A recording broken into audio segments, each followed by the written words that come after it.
आशीर्वाद की देखे गइलू वियोग ये गोरी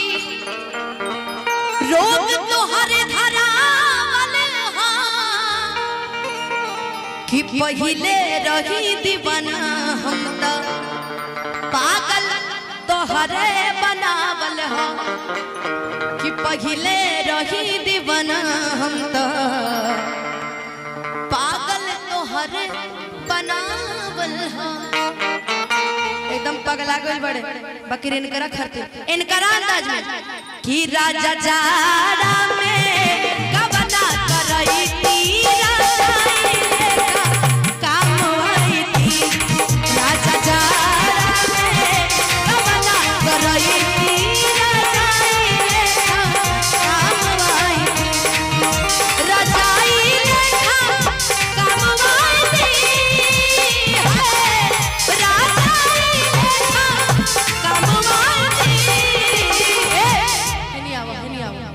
कम कम कम अरे हमरा केहू ना तरह कुछ करी संग देहिया में देहर करहिती रजाई लेखा काम आई थी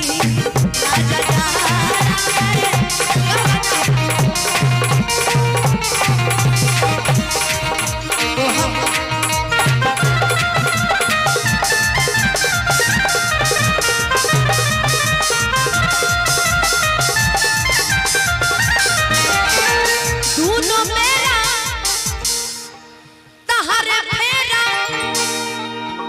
दिल हमर बेकरार बा आओ इधर किन से मोहब्बत का इजहार करता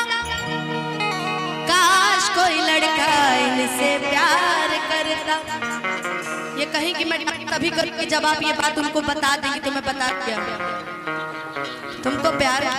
ए भाई तू ही फरियाल ना हमरा से काहे ल पूछत तरह पिटवाइबा का नंबर 100 नंबर पे डायल कर लिया बाकी बाद में देख ले हले वाह वाह कि एगो हम आ हमर दिल आ हमर जान तीनों तोहार है बाकी हम क्या कहले रहे तनी चारों तरफ से हाला करके आ दूर हाथ ऊपर उठा के नाच के गा को हम हमर दिल दिल दिल हमर जान तीनों तोहार हमर जान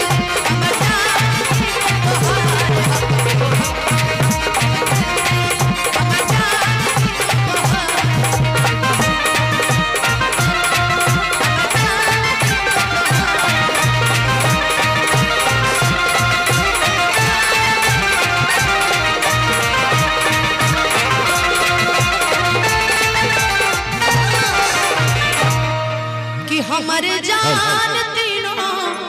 तोहार हा अनुपमा जी एक पुरस्कार है भले आप पढ़ लीजिए इसको फिर आपसे एक निवेदन भी है स्वर्गीय सुशांत सिंह राजपूत भगवाधारी राजेश सिंह विवेक राजपूत